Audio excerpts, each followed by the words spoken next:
ऋषि जी ने, सुखदेव ऋषि ने क्या कहा कि एक लेवा एक देवा दूतम, और कोई किसी का पिता नहीं पूतम। ये तो ऋण संबंध जुड़ा एक ठाठा, अंत समय सब बारा बाटा। ये तो एक दूसरे का लेन देन उलझ रहा है, कोई किसी का बाप नहीं, कोई किसी का पुत्र नहीं। जिस जिसके जितने संस्कार वो अपने पूरे करके यहां से चले जाएंगे, फिर कोई गधा बनेगा, कोई कुत्ता बनेगा, कोई मनुष्य बन जाएगा। ये फिर परिवार ऐसा नहीं होगा। और इसका उद्देश्य भक्ति करने का है। और मैं तेरे दर्शन करूं नहीं पिताजी, मेरे मोह जाग गया तो मैं फिर भक्ति से वंचित हो जाऊंगा। यूं कहकर आकाश में उड़ गया। जब तो वो चला गया, उसके बाद फिर आया जब युवा हो लिया, फिर वापस आया अपने पिताजी के पास के बड़े विद्वान पुरुष हैं, उनसे सलाह लेता हूं। व्यास जी ने कहा, आ गया पुत्र? क्या आ गया पिताजी? अच्छा बेटा, बड़ा कोई बात नहीं, अब आ गया। सुबह का बोला शाम को आ जाए तो कोई दिक्कत नहीं, आ जाओ मेरे पास रहो बेटा। तब उसने कहा, सुखदेव ऋषि ने कहा कि पिताजी मेरे सामने एक समस्या खड़ी हो गई, एक प्रॉब्लम भारी है। सारी कहानी बताई। मैं ऐसे ऐसे विष्णु जी के लोक में गया था, उन्होंने वहां रहने से मना कर दिया क्योंकि मैंने गुरु नहीं बना रखा। पुण्यात्माओं, जो परमात्मा के विधान से परिचित प्राणी होते हैं वो एक का सुर में बोला करते हैं। व्यास ऋषि जी का भी माथा ठनका और कहने लगा, अरे बेटा तुमने अपना जीवन नाश किया। मैंने सोचा था चलो सब्र कर लिया था, संतोष कर लिया था मैंने, मेरा बेटा अपना कल्याण करवा लेगा। तूने तो नाश कर लिया अपने जीवन का। या क्या सोचा तूने गुरु नहीं बना रखा? अरे जाएगा कहां? तो फिर उसने अपनी वो दूसरी प्रॉब्लम बताई कि भगवान विष्णु ने कहा है कि राजा जनक को मैं गुरु बनाऊं, मैं तो बाल ब्रह्मचारी और वो गृहस्थी, मैं कैसे, मैं तो शर्म आओ पिताजी, कैसे नमस्ते प्रणाम करूंगा, मुझे दंडवत करनी पड़ेगी। तब ऋषि ने, उसके पिता ने कहा, बेटा यदि भक्ति करना चाहता है और इन दुखों से बचना चाहता है तो ये क्रिया तो बेटा करनी पड़ेगी यार। जब भगवान ने कह दिया, जब परमात्मा का आदेश हो गया, फिर अगर मगर करे तो विद्वान काहे का? तेरी 2 दिन की बैटरी चार्ज है, फिर 92 होगी तेरी बेटा। तो विद्वान कहा का तो जीवन नष्ट कर रहा है और मुझे भी कलंकित करेगा। जाकर नाम ले बेटा, जीवन नाश ना करे। तब वो गया राजा जनक के पास। अपने आत्माओं, राजा जनक के पास जब ऋषि जी पहुंचे, राजा जनक ने अपने सेवकों को, नौकरों से कहा, भाई आसन लगा दो, मैं ऋषि जी आए हैं, आज हमारे भाग उदय हो गए, आसन लगा दो, बढ़िया बढ़िया कपड़े लगा दो, फूलों से सजा दो। उन्होंने 1 मिनट में कहते ही कर दिए, आसन लगा दिया। तो कहा राजा जनक ने कि ऋषि जी विराजो, बैठो आसन पर। जमीन पर बैठ गया। कहने लगा, मैं आपको गुरु बनाने आया हूं, आसन पर नहीं बैठ सकता। अब राजा जनक का यकीन नहीं हुआ, जचा नहीं ये बात, ये ऋषि तो सरफरे होते हैं, किसी ने कुछ कह तो नहीं दिया इसको, क्योंकि ये श्राप भी दे सकते हैं, ये तो विषैले सर्प भी होते हैं इनके पास, ये श्राप देने की भी एक पावर रखते हैं। राजा जनक चिंतित हो गया कि भगवान कोई गलती हो तो माफ करना ऋषि जी, हम तो गृहस्थी व्यक्ति हैं, किसी नौकर ने कुछ कह दिया हो आपको, माफ कर देना। आप नीचे ना बैठो, मैं ये सहन नहीं कर सकता क्योंकि ऋषि एक नीचे बैठे, कोई गलती हो तो माफ करो। तो कहने लगा, नहीं आज मैं ऊपर नहीं बैठ सकता क्योंकि मैं आपको गुरु बनाने आया हूं। उसने सारी कहानी सुना दी, ऐसे ऐसे मैं विष्णु लोक में गया था और भगवान का आदेश है, मैं आपको गुरु बनाने आया हूं। एक बार तो यकीन हुआ नहीं राजा जनक को, फिर भगवान विष्णु का उसने जब साथ में संपट ला दिया, फिर वो मान गए, हाँ भी ये नाम लेने आया। लेकिन दीक्षा देने से पहले शिष्य की थोड़ी बहुत कुछ उसको सेट करना पड़ता है।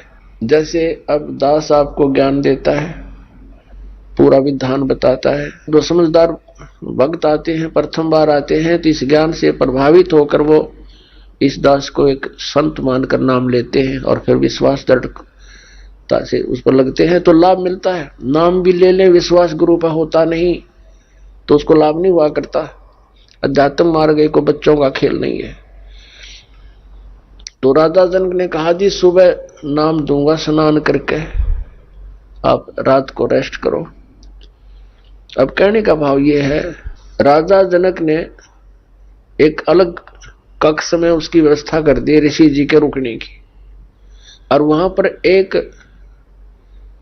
नौकरानी, एक औरत की बहन की सेवा लगा दी। तो ऋषि की सेवा कर, उसको सारा समझा दिया लड़की को कि ऐसे ऐसे इसकी परीक्षा करना। ऋषि जी बैठे थे अपने बेड पर, लड़की अंदर गई और उसी के बेड पर बैठ गई चरणों की तरफ।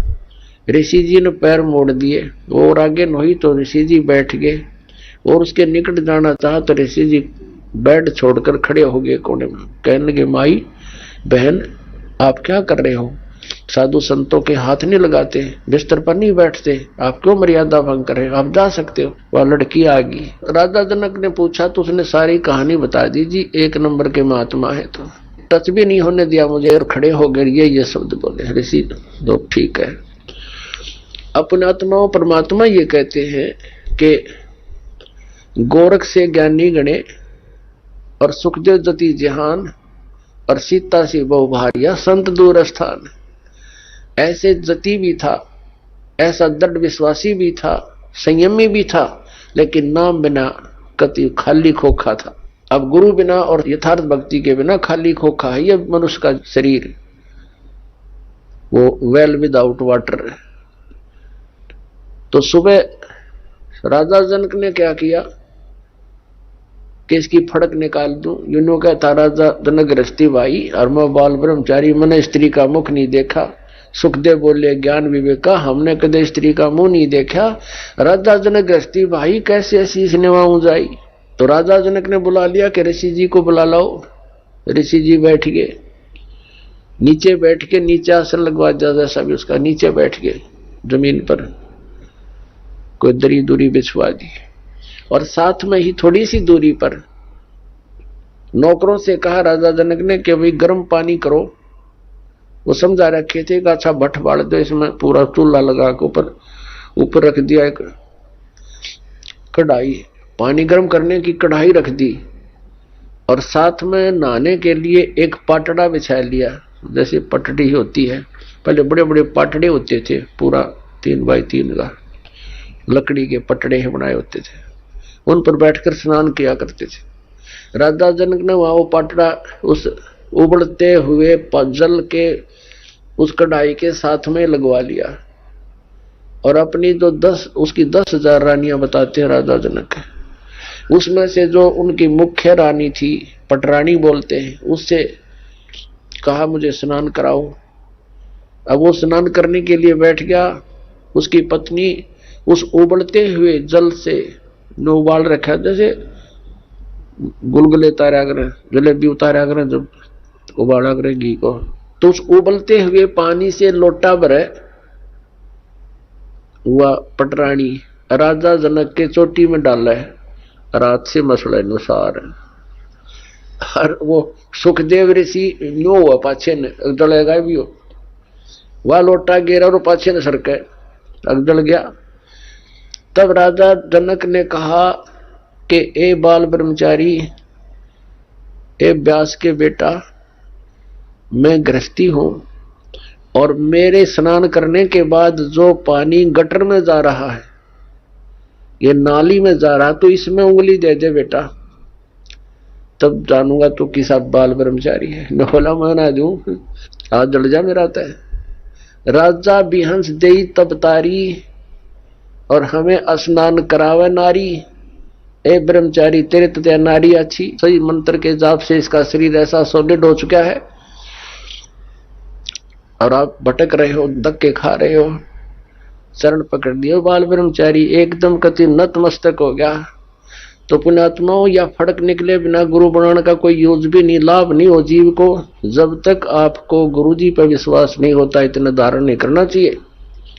फिर अग्रम अग्रम करते हो तो भक्ति खंड हो जाती है। तो उस दिन के बाद राजा जनक के प्रति उसकी पूरी श्रद्धा होगी। उसने सिर्फ ये चमत्कार देखकर गुरु पर विश्वास हो गया। विश्वास केवल इन चमत्कारों से नहीं, वो तो पुरानी कथाएं हैं, जैसा उनको लाभ हुआ, कितना लाभ हुआ। राजा जनक से उपदेश लेने के बाद सुखदेव ऋषि स्वर्ग में गया, बस विष्णु लोक में विराजमान है, और पुण्य खत्म होते फिर यहां धक्के खाओगा। तो इस ज्ञान को आधार बनाकर गुरु बनाना है और भक्ति करनी, अपना कल्याण करवाना है। बोलो सतगुरुदेव।